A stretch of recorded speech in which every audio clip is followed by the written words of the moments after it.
Hey Biscuits. So what does the day in life of a digital nomad on the road, van life, RV life, right? What does living on the road look like a day in the life? And I thought this would be fun to share because I'm always curious, how do other digital nomads schedule their time when they have kids, right? So these are kind of the ways that we go through our day and just make it easy and nice so we actually have a fun time on the road. So we wake up, we do a family cuddle. I call it the debrief in the morning. We're like, oh, what were your dreams about? And then what do we want to do in the day? And I don't mean actual, maybe necessary activities, but like what are feelings we want to feel today? A food we want to eat. How do we want the day to kind of feel and be and go like? And that's been a really helpful way to make everybody feel connected. And we also do this at home. So it's part of bringing that home routine to home on the road kind of routine. So then I'm going to check messages, emails, alerts. I'll probably post on Instagram while I'm making the kiddos breakfast and myself breakfast. I kind of try to multitask in that window when they're like getting up and being vaguely entertained by, jabbing a fork into the side of the van or something, like whatever it takes, the RV, but yeah. And that's kind of our morning routine. Then the littlest one goes down for her nap. And that varies then, she tends to nap trap me, so she wants to contact nap. And for us then, my son can go off and do his stuff in the other side of the RV, or he can come hang out with us. We can watch a movie, we can work on homeschool books. I can try to get a little bit of work done. I tend to be really tired in the morning, so sometimes I'll take like a little 5-minute, 10-minute snooze while she's napping. And just kind of see how the day plays out. Okay, then after nap time we do either filming content, we do adventure time. We really look at that chunk of time during the day of what can it be like. And that's really flexible. Like sometimes I have to set an alarm and film content, at dawn for dawn light, right? So then that means post nap, we're just gonna have free playtime, right? So it really depends with a lot of flexibility what our day in the life is going to be like. Then late afternoon tea time, we try to have downtime, mellow time, crafting, Play-Doh time, another nap for littlest one. Just some mellow time. Let's bring down the vibes. We've been up for a long time. We've been doing lots of fun stuff. Let's keep it mellow. It's also a great time of day then to book it and drive to the next destination because the littlest one will be tired. My 8-year-old can then color in a coloring book, play with Play-Doh, play with slime. Don't put slime in your RV or van, you're gonna regret it. Heads up. Magnet blocks, that kind of thing. And then you have a couple hours to drive and get to your next destination of adventure. Why does it mention the theme song? Because adventure is fabulous. I think that's one of the best things about van life, RV life, is getting to have all these fun adventures without having to like fly there, come back home, routine is disrupted, fly there, come back home, it's just your routine is to go adventure. And that's where you go see beautiful things.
And then in the evenings, we'll get to our destination or we'll already be there.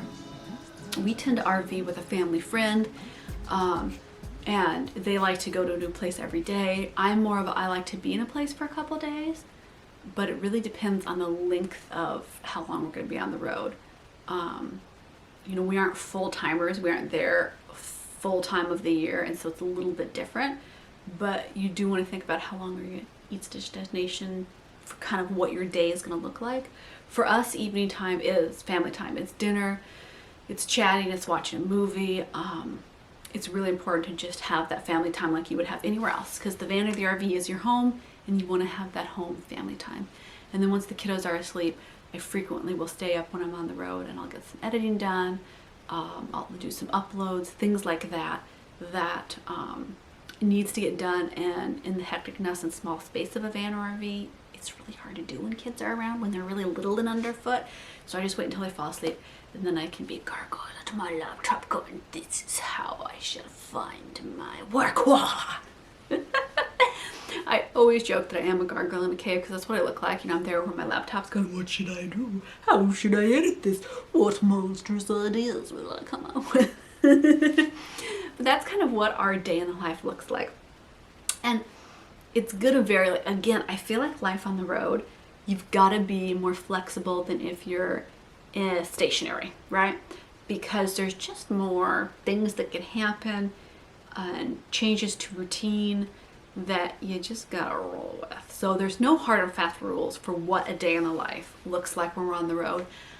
Can I say it's changed so much? I started digital nomading in an RV well before I had my son. And I remember, yes, oh my goodness, I started around the time I was in a online MBA program. Yes. So I still have to finish my MBA program at Edinburgh. Eventually I will. I love you, Scotland. Thank you for having a way for international students to attend. Great program. Amazing. Some of the best education I've ever gotten. And then I had my son and went, oh, my brain cannot handle all of these things while trying to work to support it. But I remember having time to like read my homework books, write my essays for the MBA while I was on the road. Like, I could just decide, oh, I need to go here and do this work project, because at the time I was doing my blog, and I was just kind of, I hadn't even started out when I started RV life on the road. I hadn't even started my YouTube channel. I just had my blog, and I was working so hard to try and, like, you know, get it going, get it working. Yeah, wow, what a difference that is to now with on the road life with two little kids, with a 1.5-year-old and almost 8-year-old. Wow, yeah, life looks different. That's why I say it's great to follow these single van life people, but I really enjoy seeing RV or van life on the road nomads who have multiple kids, because it makes such a difference to what your routines look like, what you can and can't do. It's a huge difference in my opinion. So it's nice to get to chat with others who are kind of in the same season of life where we're figuring out, you know, what's this on the road business gonna look like for a family of nomads? Is it something we're gonna stick with, you know, or is it something that we try out and we say, oh, you know what, that didn't work for us? And I think that's really important as a digital nomad, to be less egotistical and to be able to say that style did not work for us as a family, and then to reapproach it at a different season in your life. I think you got, yeah, flexibility. That was me being flexible with yoga. Chihuahua. To visually interpret emotional flexibility.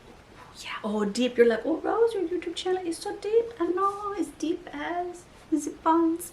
That's not very deep. Okay, biscuits. I'm gonna see you over on Instagram. Okay, biscuits. I'll see you in the next video. Internet hugs.